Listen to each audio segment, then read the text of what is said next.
हरि ओम नमः शिवाय।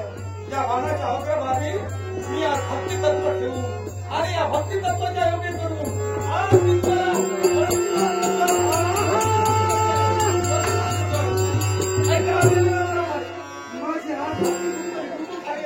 आणि या भक्ती तत्वाच्या योगे करणे आज तुम्हाला बंदिवान करून ठेवले।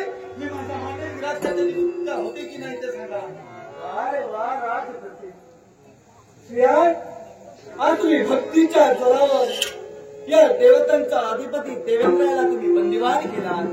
खरंच तुमच्या पराक्रमावर मला अभिमान वाटतोय। म्हणूनच याच वेळी तुमचे मांडलिक राजा यांची आम्ही मुक्तता करतोय। चला म्हणतोय त्याच भक्तीच्या जोरावर एकदा